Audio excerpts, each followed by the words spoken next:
Nós realizamos projeções mensais nos dias da vigília, projeções dos crop circles. E isto foi até o dia 8 de novembro, segundo a orientação que nos deu a hierarquia. Essas projeções devem ter criado uma espécie de relação entre a figueira e os crop circles. E agora que as projeções terminaram, alguém estava caminhando pelo bosque de eucaliptos da vigília. E lá teve uma visão interna de crop circles no bosque. Só que não eram desenhados, eram crop circles projetados e não eram materializados, mas quem era vidente os via. E esses que foram vistos lá no bosque eram códigos geométricos. E a pessoa que os viu teve uma espécie de intuição, dizendo que os crop circles não são só materiais, não são só impressos, como nós sabemos, mas eles existem também no éter planetário, existem na atmosfera, existem nos planos sutis. E esses que foram vistos lá no bosque da vigília estariam trabalhando para estimular a nova natureza. Nós sabemos não que na nova Terra a natureza vai ser diferente. A natureza é uma só, não em todo o universo. Mas a natureza toma diferentes formas. Então, está sendo preparada para o planeta Terra, para depois da sua purificação, uma nova natureza, que nós não sabemos como vai ser. Vai haver uma nova água, por exemplo. A água, depois da purificação, vai ser curativa, porque depois da purificação, depois da humanidade ter sido depurada, então a água vai ser curativa e os tratamentos vão ser muito naturais. E isto tudo para nós ainda é um mistério, mas sabemos que está para acontecer.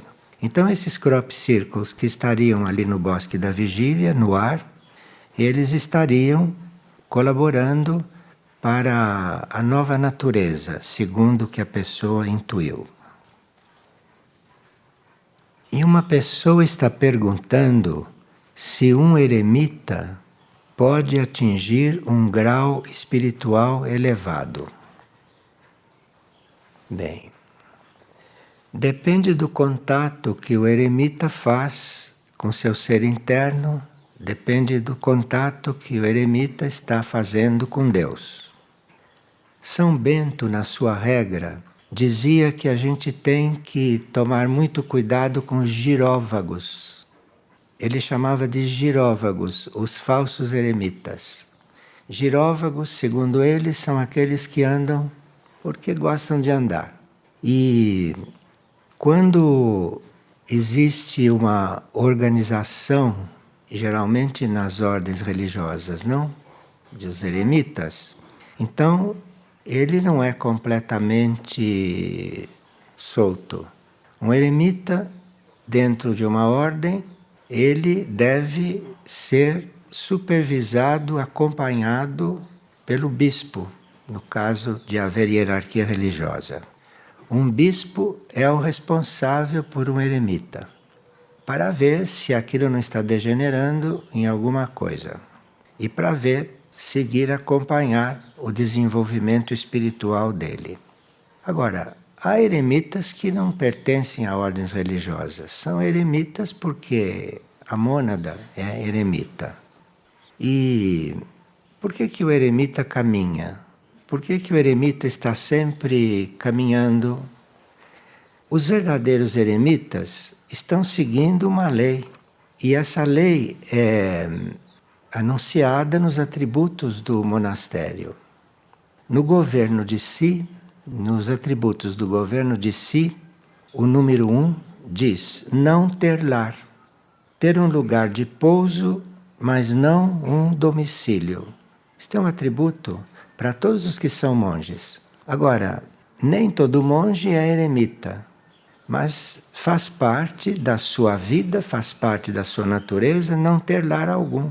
Então o eremita caminha e o monge não caminha. O monge está cuidando do seu contato de outra forma.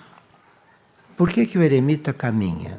Considera-se um eremita aquele que está completamente desapegado de todas as coisas do mundo, então nem casa ele tem. Ele não se firma em lugar nenhum para não se apegar, para não se habituar, para não se acostumar a nada, para não sentir segurança.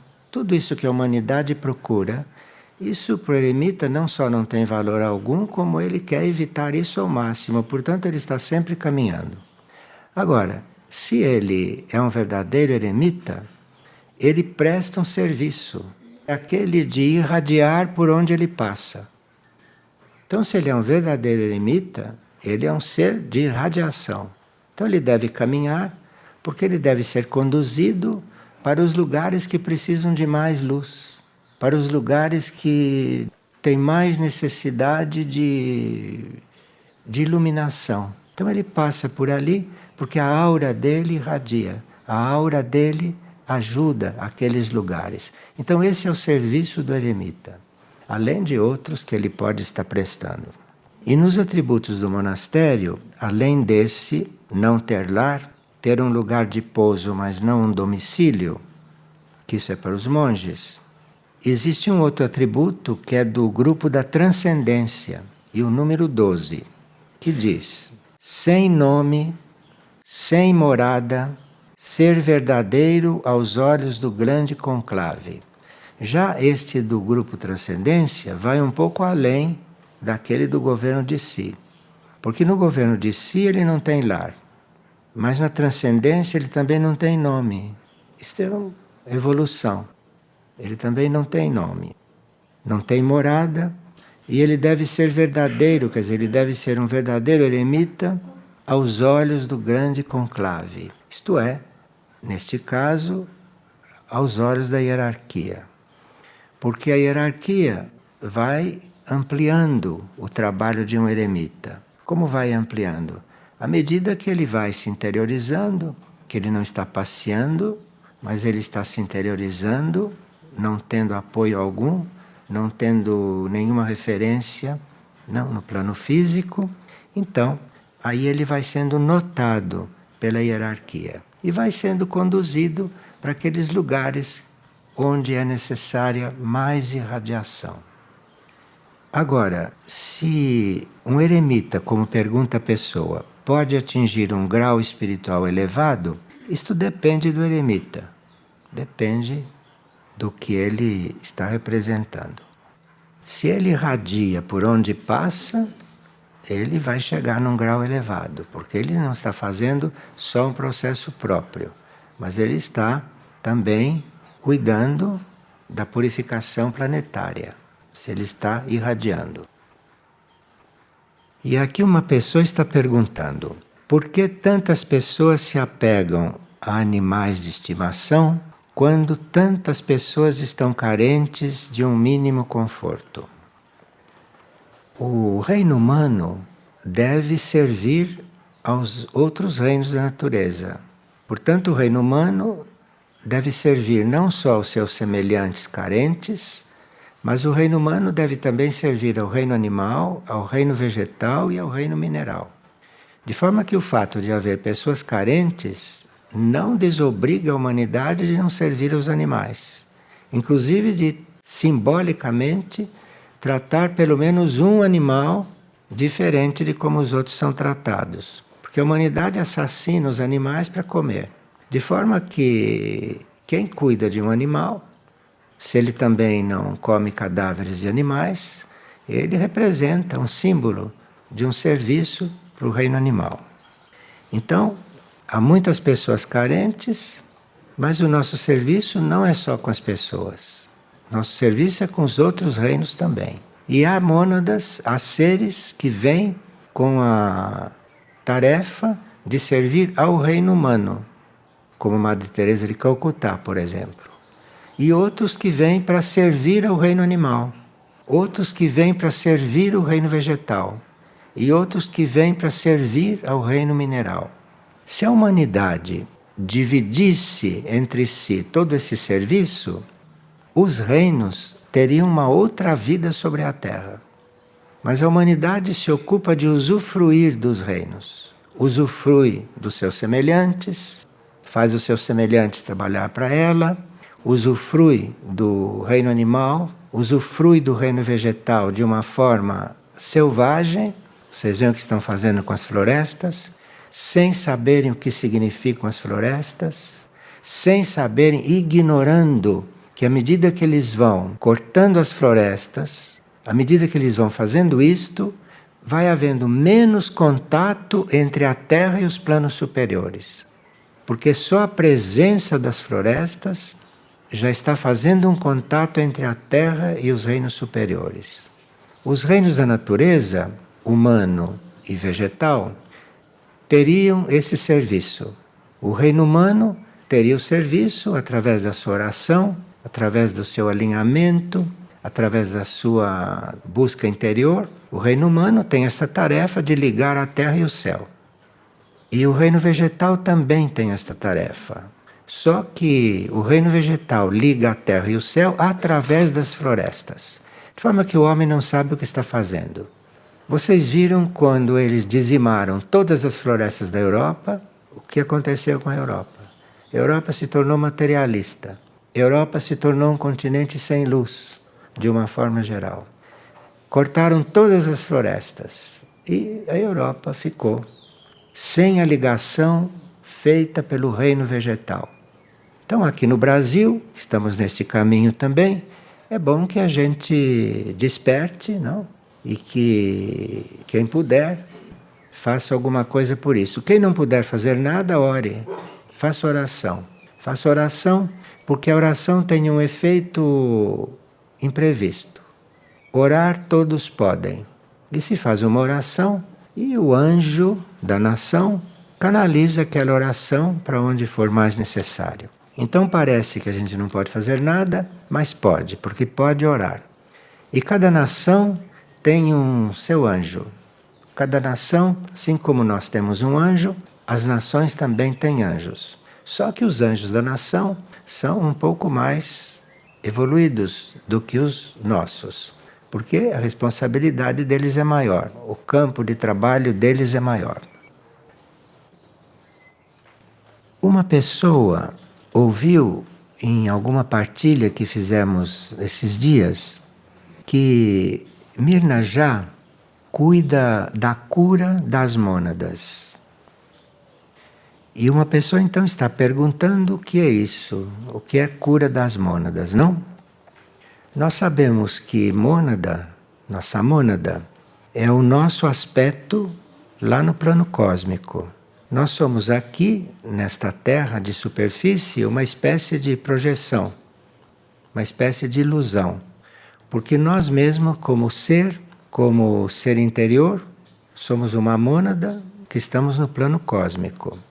E qual é a diferença entre a nossa vida aqui e a nossa vida como mônada lá no cosmos? A diferença, entre tantas outras, é que aqui a nossa vida é efêmera. Nossa vida aqui é temporária, nossa vida aqui tem prazo muito curto, e lá no plano cósmico nós somos eternos. Lá não se morre, lá não se envelhece, lá não se fica doente. Então nós somos isso tudo lá em cima.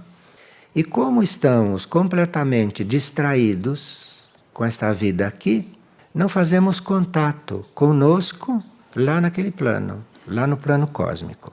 Agora, as mônadas, nós lá no plano cósmico, fazem uma trajetória cósmica.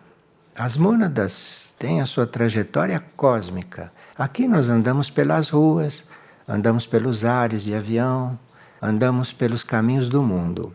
Nós, como mônada, andamos pelo cosmos.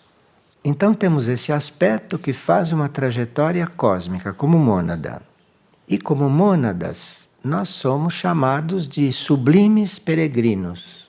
Não peregrinos só, sublimes peregrinos, porque a mônada não é peregrina aqui, nos caminhos do mundo. A mônada é peregrina no cosmos. Então ali ela é chamada de sublime peregrina. A mônada, como sublime peregrina, às vezes, na sua trajetória pelo cosmos, pode entrar em contato com códigos dissonantes, códigos que destoam da harmonia universal. E a ela, fazendo a sua trajetória cósmica, se ela começa a fazer contatos com esses códigos distoantes da harmonia universal, ela começa a absorver esses códigos. E ela, então, absorvendo esses códigos, ela adquire o karma de todos os lugares pelos quais ela passou.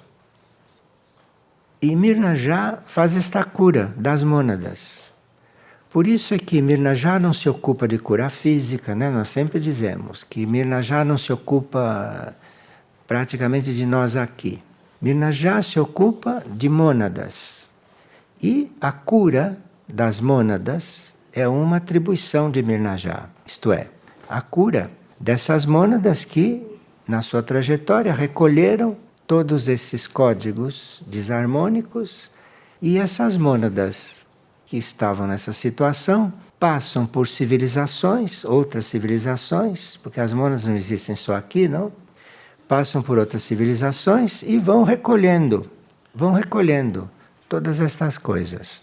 E aí, quando essas mônadas entram na órbita da Terra para fazer a sua trajetória aqui, Mirnaja cuida delas, cuida da sua cura. Esses códigos que as mônadas recolhem, e que não deviam recolher, mas recolhem na sua trajetória cósmica. Assim como nós aqui, não, se somos eremitas, recolhemos tudo que está no ambiente que estamos atravessando, não? Por isso, temos que estar com a capacidade de transmutar, temos que estar com a capacidade de transmutar o que encontramos, para não recolhermos aquelas coisas todas e não ficarmos distribuindo por aí. Mas então, assim acontece com as mônadas. E esses códigos desarmônicos que elas podem ir recorrendo por onde passam, a impedem de ativar todo o seu potencial criativo. Então é nesse sentido que existe a cura das mônadas. Porque nós temos a mônada não como o nosso nível mais perfeito, mas as mônadas não são iguais. Cada um teve a sua trajetória. E Mirnaja cuida da cura daquelas mônadas que estão aqui na Terra, no planeta Terra, e que precisam reativar o seu potencial criativo. E essas mônadas que estão nesta situação, estas mônadas que precisam de cura, têm o seu contato com os níveis supramonádicos muito limitados. Então a mônada fica só fechada nela. E esta é a cura monádica que Mirnaja produz. A reconfiguração desses códigos, que a mônada readquire quando está curada, representa um aspecto da sua cura. As mônadas devem ser curadas também de outras coisas neste caso, mas nós estamos cuidando só deste fato. E como Mirnaja faz isso? É muito duvidoso que a gente fique descrevendo como é um trabalho deste feito por um centro planetário.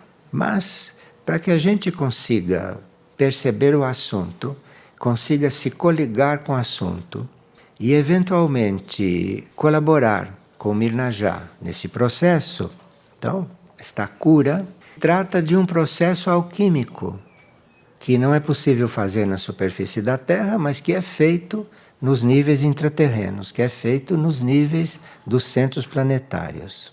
E como se cura uma mônada desse sentido? Como é a cura de uma mônada? O que acontece lá para uma mônada ser curada? Segundo o que a gente está informado, é uma união entre energias do Sol central da galáxia, porque o Sol central da galáxia pode lidar com uma mônada, que ele é que está não no controle, ele é que está no no manejo, não de todas as mônadas, ele que é o destino de todas as mônadas. Então o Mirnajá faz a união de energias desse Sol central da galáxia com as energias que vêm do centro da Terra. Então, como o Mirnajá cura uma mônada, ela une a energia do Sol central da galáxia com a energia do centro da Terra. E assim a mônada fica curada. Isso é uma ciência de um centro intraterreno, no caso de Mirnajá. E aí se formam esta união das irradiações do centro da Terra, que tem um grande cristal, não que não é um cristal físico, mas é a alma do cristal. É uma coisa que diz respeito ao reino mineral na Terra. Então, esta união da energia desse cristal do centro da Terra com a energia desse Sol central da galáxia, isto faz com que os vórtices de energia curativa reconfigurem, restaurem, curem aquela mônada e limpem aquela mônada de tudo que ela andou recolhendo e que não era para recolher. Quando nós entoamos Rama, nós estamos invocando todo esse trabalho. Isto é, não estamos fazendo este trabalho, mas estamos invocando este trabalho e, portanto, estamos, de uma certa forma, nos coligando com um certo tipo de cura que se faz em Mirnajá. Então, essas energias, podemos invocá-las, podemos colaborar com o centro intraterreno, invocando Rama, invocando isto. Então, Rama produz uma vibração que não é material e que, portanto, penetra. É onipresente esta vibração. E com isso estamos como que fortalecendo e colaborando com o trabalho de Mirnajá. Quando emitimos uma vibração como Rama, estamos invocando a cura para todo o nosso ser também. Porque o nosso ser também, na sua trajetória terrena, vai recolhendo muita energia que nem sempre é boa, não? E esse Rama, isto colabora também na nossa cura, não só na cura monádica em Mirnajá, mas também na nossa cura. Estamos invocando a cura para todo o nosso ser, desde a mônada até a nossa consciência encarnada. Rama diz muito respeito à mônada. Então, nós estamos entoando Rama, estamos fazendo uma verdadeiro trabalho de ligação entre a nossa mônada e o nosso mundo, o nosso ser encarnado. Em Mirnajá, isto se dá naquela parte da consciência que nós chamamos de templos de cura. Templos de cura não é que existe um templo de cura lá como existe um templo aqui. Templo de cura é um estágio da consciência onde acontece esta cura. E naquele local da consciência de Mirnajá, ou nesse templo, existe também um cristal. Isto é, além do cristal do centro da Terra que entra nisso, nós temos também um mantra para entrarmos em contato com o cristal dentro do templo de Mirnajá. Então, Rama que nós podemos fazer, usar na nossa vida de oração. Agora, nós trouxemos aqui hoje algumas instruções que foram dadas por Michouk quando ela vivia sobre a Terra encarnada como Santa Teresa de Ávila. Aqui tem umas coisas que se coletou para ajudar no nosso processo de oração, na nossa prática de oração. Porque estamos informados que a única coisa que podemos fazer por este planeta e por esta humanidade, neste ponto do processo de purificação, é orar. Então, aqui tem algumas coisas que vão servir muito para nós irmos aperfeiçoando este processo. Os pontos dizem: há 3 pontos necessários para os que pretendem seguir o caminho da oração. Nós partimos do princípio que a nós só resta orar, que não há mais nada o que fazer para consertar esta terra e para consertar esta humanidade, porque para isso vai haver um juízo, para isso vai haver uma purificação geral. E aqui resta a oração. Porque o que vai fazer, o que vai resolver são outras forças, são outras conjunturas. Então, 3 pontos necessários para os que pretendem seguir o caminho da oração. O primeiro é o amor, isto é, orar com amor, não orar formalmente, não orar mecanicamente, só reproduzindo frases, reproduzindo orações, mas orar com amor. Amar a oração. Nós temos aqui na superfície da Terra formas muito estranhas de amar. Então, para nós é difícil, complicado saber como é que se ama a oração. Porque entre você estar habituado com a oração, entre você estar disciplinado e você amar a oração, há uma grande distância. E Teresa ensinava que nós precisamos amar a oração. Senão estamos orando mecanicamente, estamos orando disciplinadamente, estamos orando para nós, para nossa disciplina. Mas a oração precisa de amor. E a oração precisa de desapego. Então veja, a maioria das pessoas ora para pedir coisas. A maioria das pessoas ora para resolver coisas. Esta oração de amor é uma oração pela oração. É uma oração que não está pedindo nada, uma oração que não quer nada. É uma oração desapegada. E nós não temos ideia do que pode fazer uma oração desapegada. Uma oração interessada, uma oração feita por um determinado motivo, isto já age muito, como vocês sabem. Esta oração transforma situações. Agora, nós não temos ideia do que faz uma oração desapegada. E Teresa, como ao seu tempo, era um ser de oração, uma certa altura de sua vida, antes de entrar numa etapa contemplativa, ela era um ser de oração. Então ela entendia muito de oração. Através da oração, ela chegou na contemplação. Então pode nos ensinar alguma coisa a respeito de oração. E ela diz que o desapego na oração é fundamental, para que esta oração possa penetrar níveis profundos e possa realizar coisas que a nossa consciência não pode sequer imaginar. Então, primeiro é o amor, amar a oração. Orar porque se ama orar. Pode-se chegar a esse ponto? Então, orar porque se ama a oração. Este é o ponto. E depois o desapego. Desapego, inclusive pelos resultados da oração.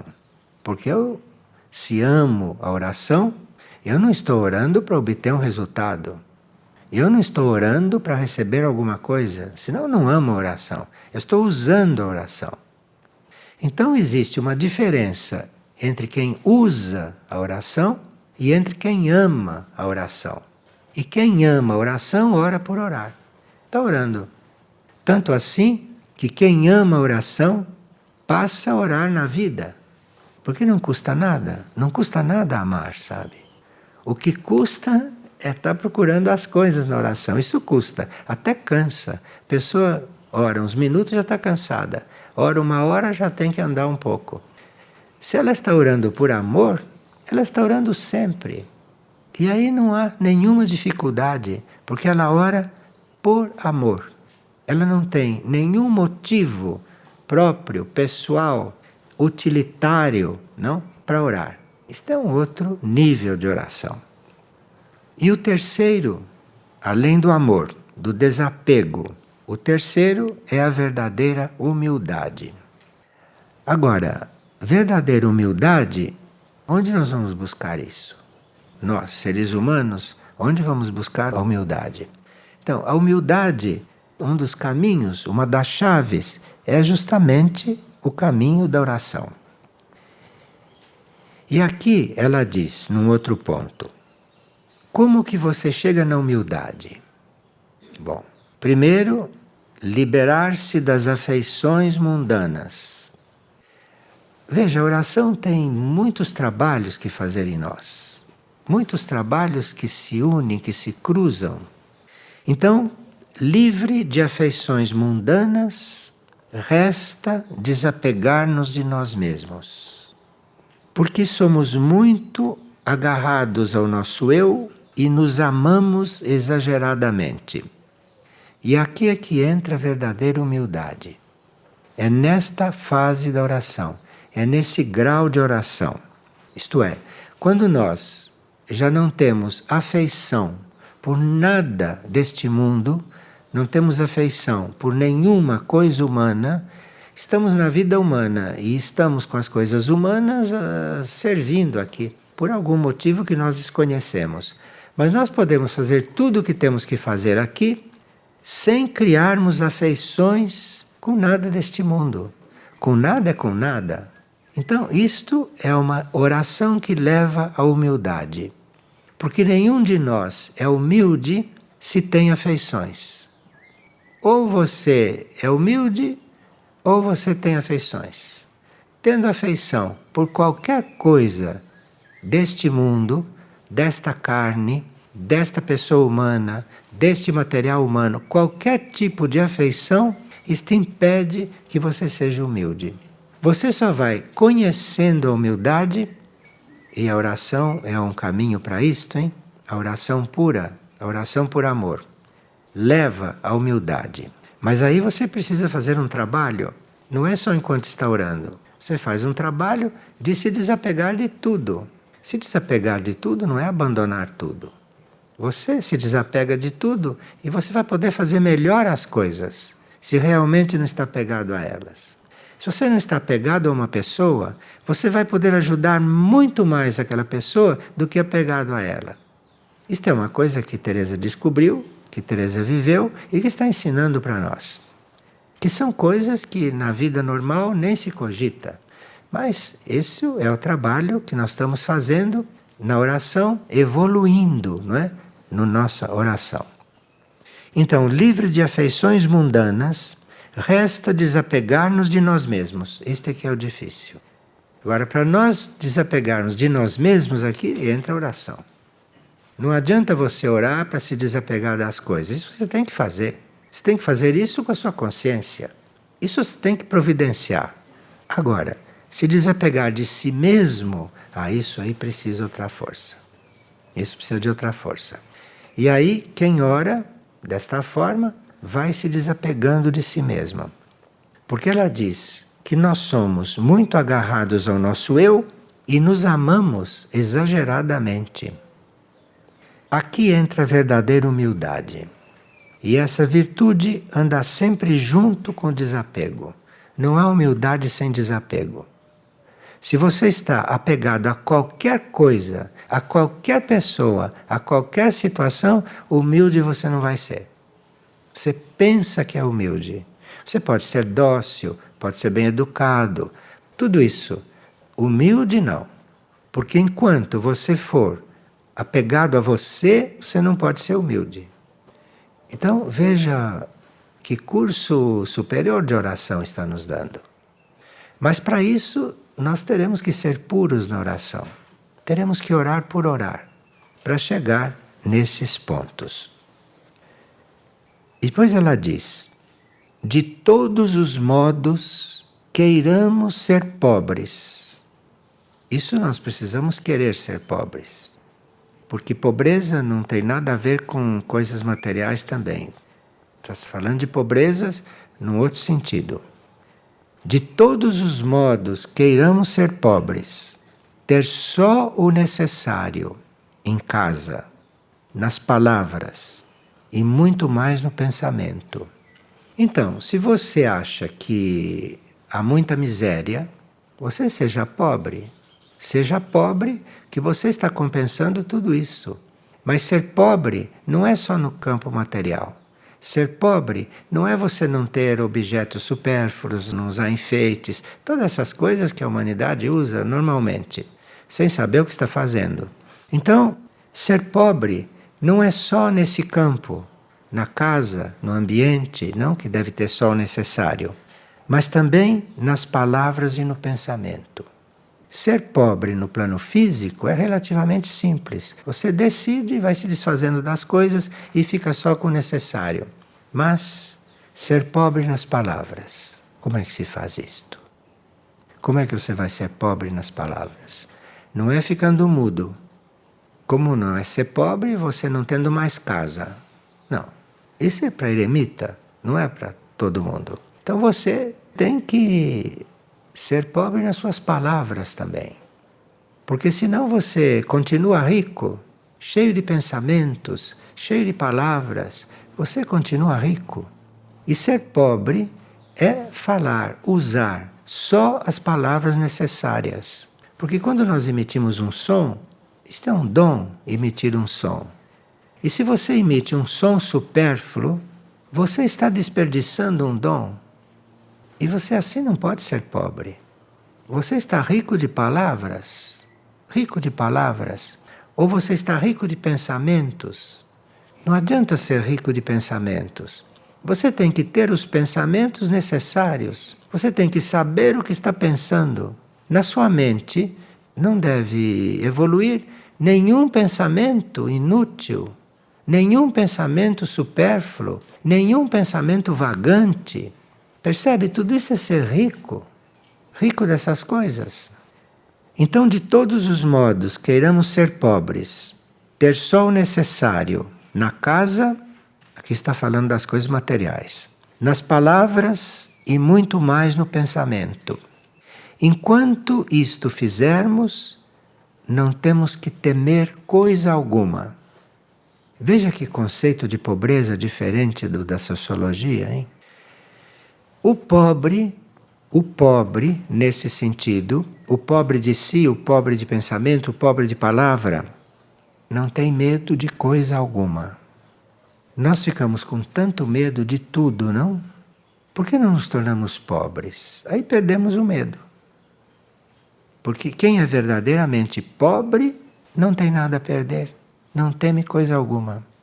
Não tem mais que perder a si mesmo, porque já empobreceu de si mesmo.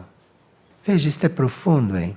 Isto é profundo e nós teríamos que orar com amor para irmos chegando nestas coisas. Não só ouvindo falar e ficando sabendo, mas chegando nestas coisas, começando a experimentar estas coisas. Então é um trabalho amplo que completa o trabalho da oração. Enquanto isto fizermos, não tenhamos medo, pois não haverá queda na nossa perfeição. Isto é, se você empobrece, você não tem de onde cair. Você continua o seu caminho de perfeição com muito mais liberdade. Mas repetimos, ser pobre não é andar como mendigo. É ser pobre de palavras, ser pobre de pensamento, ser pobre de si mesmo. Isto que é pobreza completa. Agora, amar a oração. Como é que se ama a oração? Porque realmente nós amamos de uma forma muito estranha aqui na superfície da Terra. E ela diz que há duas formas de amor espiritual. Porque ela só cogita de amor espiritual, né? Ela não cuida do nosso modo de amar. Há duas espécies de amor espiritual. Um é o espiritual totalmente isento de qualquer sentimentalismo e de qualquer ternura nesse amor. E o outro é também espiritual, mas acompanhado de sensibilidade e de fragilidade humana. Então, quando no amor existe sensibilidade, nós estamos no outro tipo de amor. Estamos nesse amor humano, que é o amor de sensibilidade. Amor é uma coisa muito abstrata. Amor é uma coisa invisível. Amor é uma coisa cósmica, é um raio cósmico. Amor não tem nada a ver com sensibilidade. Sensibilidade é o jeito humano de amar. E isto não é amor espiritual puro. Isto é amor espiritual na humanidade. Então, há duas espécies de amor espiritual. Um é espiritual totalmente isento de qualquer sentimentalismo e ternura que o torne menos puro. Porque o que é a ternura? Ternura é uma coisa quase etérica, quase de pele. E sentimentalismo é coisa do corpo astral. Amor misturado com isso é o jeito da humanidade amar. Então, o amor espiritual é aquele que ama as boas coisas, ama as boas situações, ama o que é bom, mas não do mundo. Amar coisas do mundo, por melhores que sejam, você ama um templo, você ama não sei o quê, isto tudo é amor espiritual, a moda humana. Porque nada que se encontra neste mundo, nada que está neste mundo é digno de amor.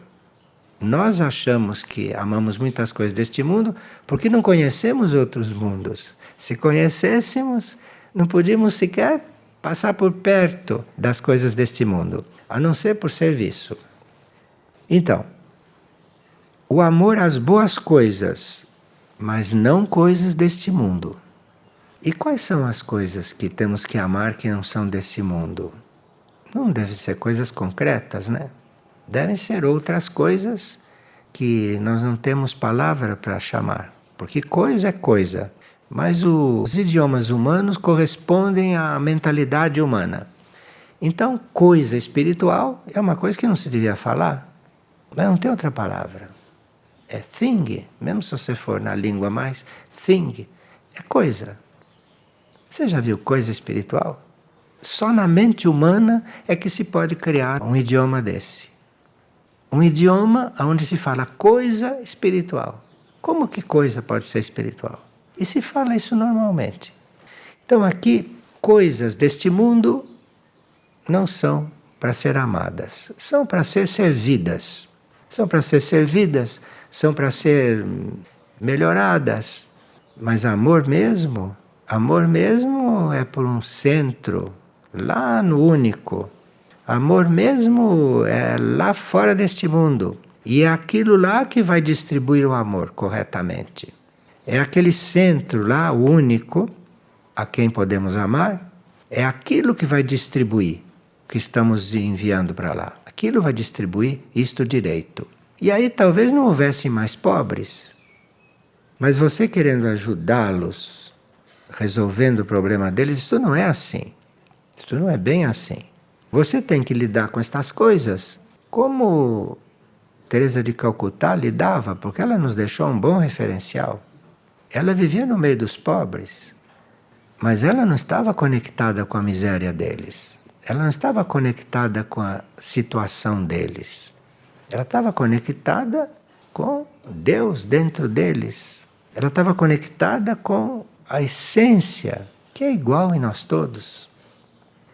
Bom, e aqui Teresa continua. Quando nos é dado a conhecer claramente o que é o mundo e o quanto ele vale, e quando nos é dado a conhecer que existe outro mundo e que o outro é eterno e este é uma ilusão, muitas outras verdades nos serão ensinadas.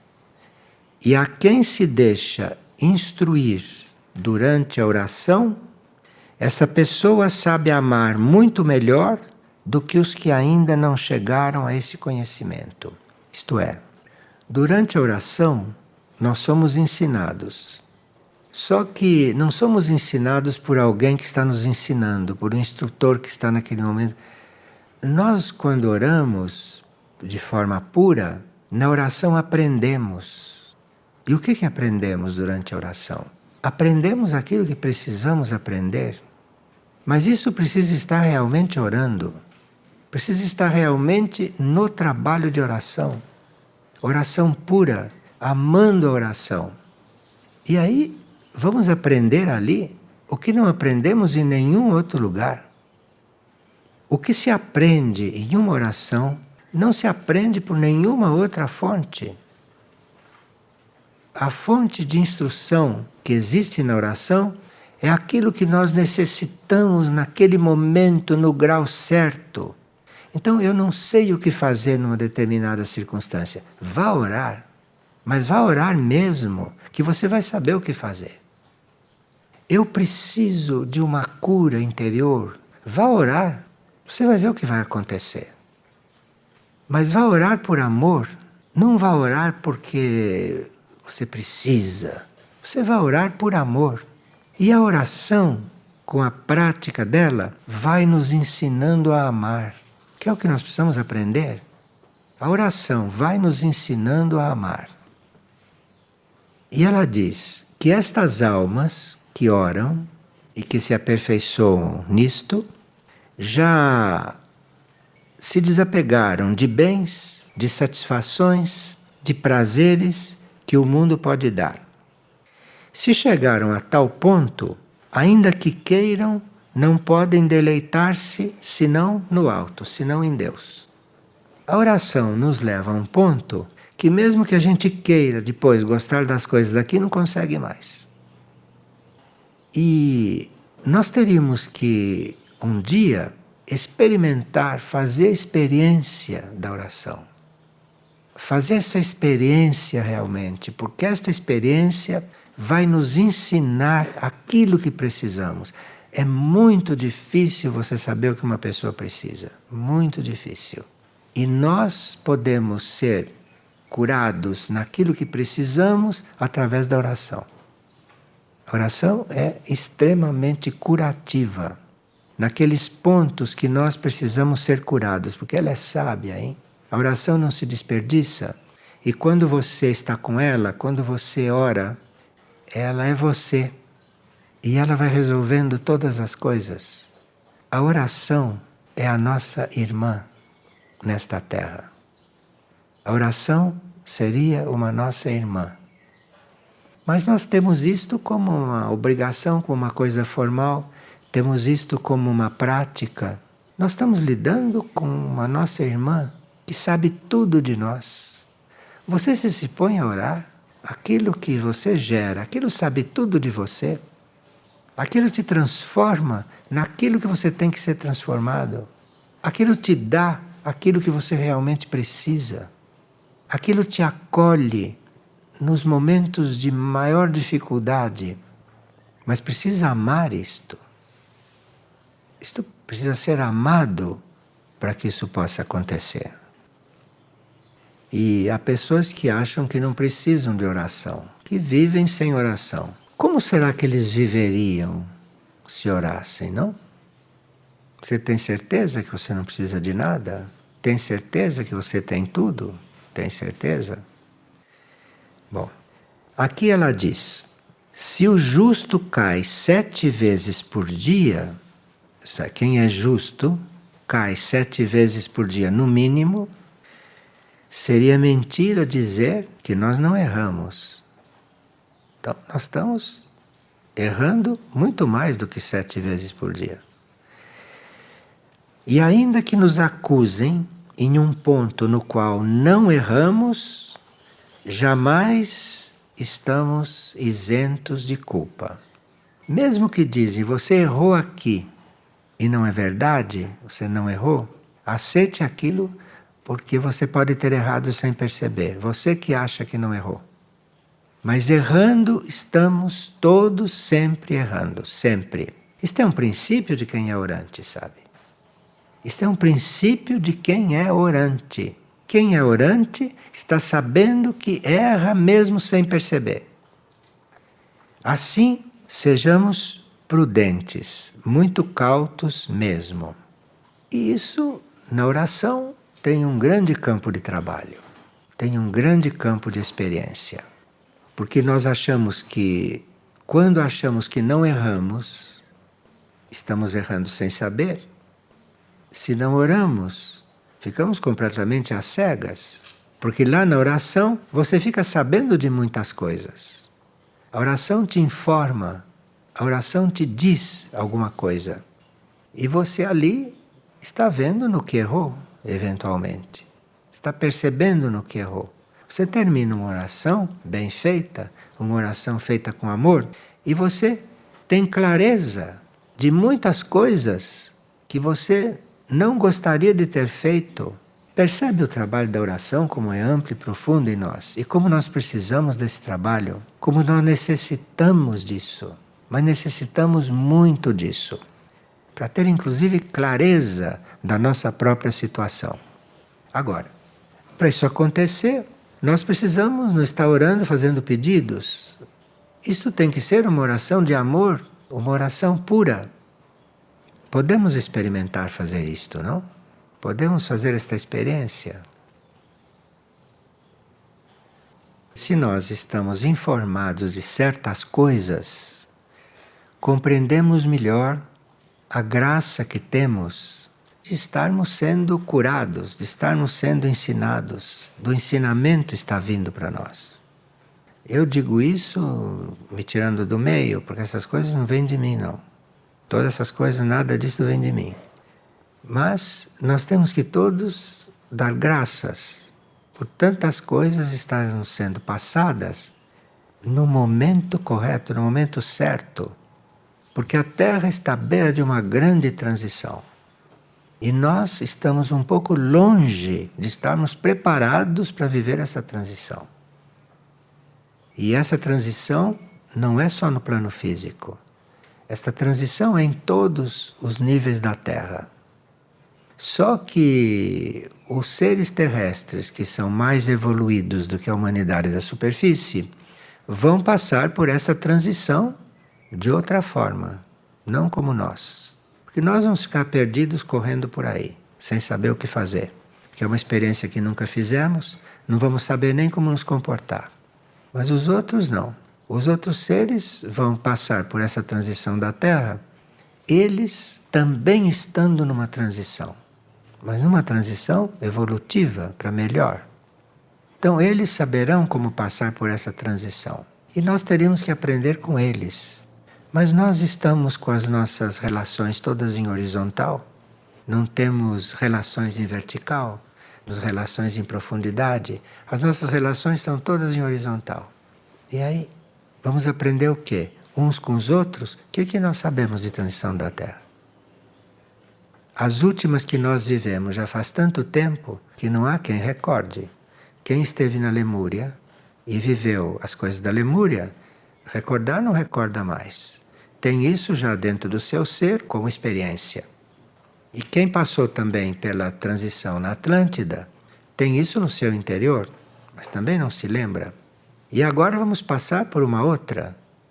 Vamos passar por uma outra e vamos aprender outras coisas. Então, este processo da transição e esse processo da oração, que está nos sendo trazido de novo, isto tem sentido, se cuidar dessas duas coisas juntas. Tem sentido. Agora, orar por amor, orar não por si, orar por orar, aqui é que está a questão. Porque esta é a forma disto passar para a vida. Você orando, pedindo coisas, como vai orar vivendo? Você só pode orar vivendo se você está amando a oração. Se você está amando a oração, você está orando sempre. De alguma forma você está orando. E a nossa forma de orar também vai evoluindo. Quando a gente pede para ser transformado, para ser um canal, isso também é considerado uma oração pedida? Não. Nós nos tornarmos um canal é um trabalho que devemos mesmo fazer, porque todos nós somos canais em potencial, todos. Nós não precisaríamos estar recebendo coisa de ninguém, porque como canal nós devíamos estar em contato com aquilo que precisamos. Todos nós somos isso em potencial. Então você aí está exercendo a sua função, querendo isto. Isto não é um desejo de ser canal. Bem, quem deseja ser canal, vai ser canal de baixos espíritos, porque só um baixo espírito é que pode entrar num canal assim. Então, você está exercendo aquilo que você deve exercer. Isso não é querer, isso é se dispor, é se abrir. Mas aí, para ser canal de coisas válidas, é preciso que a gente não tenha intenção de usar aquilo para o próprio bem, para as próprias coisas. Aí tem toda a regra que os canais devem conhecer. E para ser canal, você tem que estar sempre disponível. Um canal está sempre disponível. Um canal está só para aquilo na vida, só. Então, se ele sente que tem uma coisa que está descendo, ele vai receber aquilo. Ele não vai dizer, não, espere um pouco, porque agora está na hora de eu ir para a escola.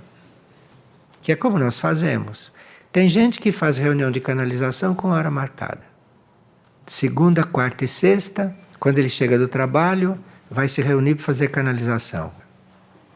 Você é um canal a qualquer hora, a qualquer momento.